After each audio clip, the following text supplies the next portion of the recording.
whales live in the world, if you want to shout them out? Arctic.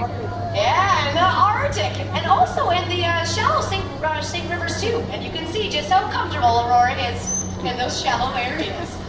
But one thing about both of those places is they get to be quite cold.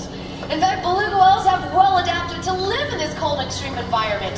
Pretty amazing, because actually beluga whales as we know it have looked just like this for 2 million years.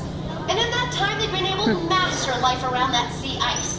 Because that sea ice up in the Arctic is actually extremely important. It acts like the soil. It's where the algae grows. And that algae provides food. As it acts like all the plants and the grass, it provides foods for all of those animals, like those worms, those invertebrates, those creepy crawly animals, which are in turn eaten by, yeah, you guessed it, beluga whales. The beluga whales eat a lot of different animals, about 100 different species, it's thought, including the squid, capelin, and herring that both Aurora and Kiel are being fed today. Now you might be wondering, 100 species, did I hear that right? Well, actually there's a lot of biodiversity out there. Due to decades of research, we found that it is absolutely staggering as to how much life that there is. And if you're wondering, is there anything to learn after decades of research? To help put in perspective, the human body has been studied in depth for well over 2,000 years. And at the end of last year, we discovered another ligament in our knees. So if we're still discovering things about ourselves, imagine what we could be learning about beluga whales and that cold underwater Arctic home of theirs. But there is one thing that we have been learning about belugas and about that Arctic home, and that is the fact that that sea ice is melting at quite a significant rate. And of course, the more surface area means that the more food there is. We've been noticing that that ice has been decreasing so much, though, it is predicted on the trends the last 34 years, there might not be any sea ice left in the summertime in the Arctic by the year 2035. So that sea ice reducing is actually shrinking the amount of food that is available for animals like beluga whales to be able to eat. To work out how much ice that is working out to losing, I'm wondering if any of you have ever visited Vancouver Island, or maybe Switzerland? Was the size of either of those areas that we're unfortunately losing every year. So really the next 50 years is extremely critical for us to be able to understand this underwater Arctic home and find better ways how to protect it to save these beautiful creatures.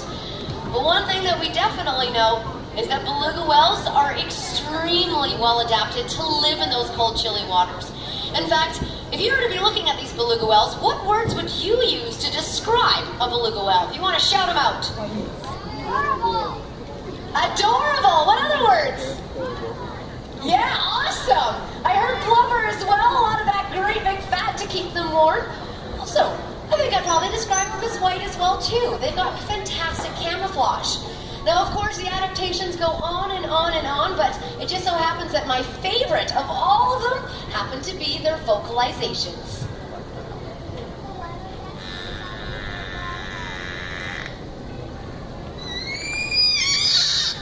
Uh-oh.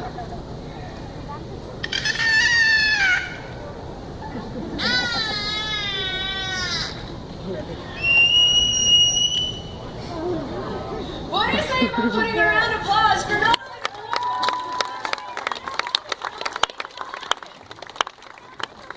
Now those are some of the noises that belugas use to communicate with one another, both near and far. And I have a challenge for you. I'm wondering if you can maybe recreate your favorite beluga noise you just heard on the count of 3. What do you say? 1, 2, 3.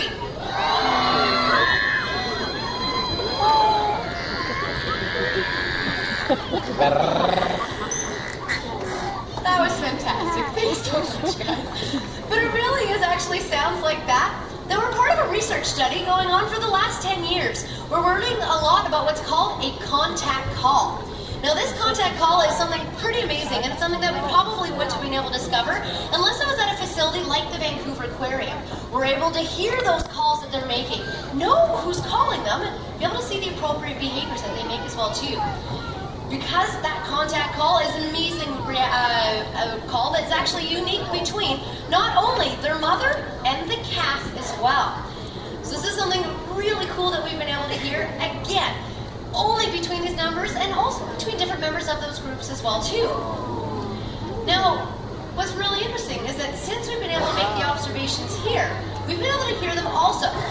Churchill, Manitoba, and the St. Lawrence River. And this summer, we have one of our researchers up on the high Arctic, being able to listen to some of these calls that they hear. Hopefully hear contact calls and many more as well.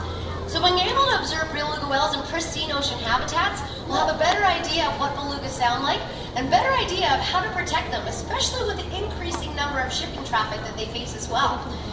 But the one favorite part that I have about beluga whales and the noises that they make is on the top of their head. If you look at their forehead, you'll notice that they have a lump that moves. This is called a melon. This is a waxy substance that's surrounded by muscles that's able to help shape those vocalizations. It's also helped to make those high-frequency calls that they make to be able to navigate throughout their underwater Arctic home, called echolocation. But what is actually really important about all of these calls and all of these adaptations actually that belugas have, and that's the fact that they suit beluga whales to that cold underwater Arctic home of theirs. Now, I know that it must seem weird for us to be able to live in such a cold place. How many of you are enjoying the heat today? Well, just like beluga whales have been able to adapt to the cold, chilly waters, people have too.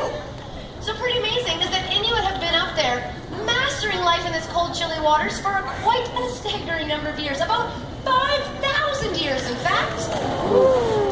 And in that time, they have found that beluga whales are extremely important animals.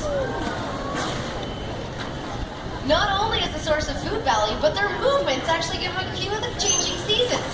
But to be honest, whether you live near to belugas, or whether you live far and get to see them like right here in front of us, beluga whales are extremely important, especially animals like beluga, Aurora and Keela.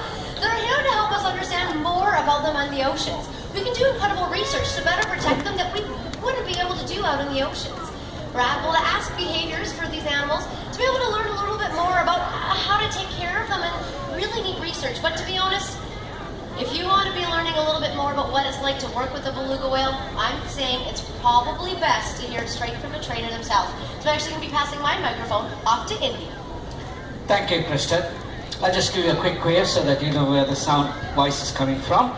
I've been very, very fortunate to work with the beluga whales for some time. As a matter of fact, I've been here since Aurora arrived here, as well as when she gave birth to Keela.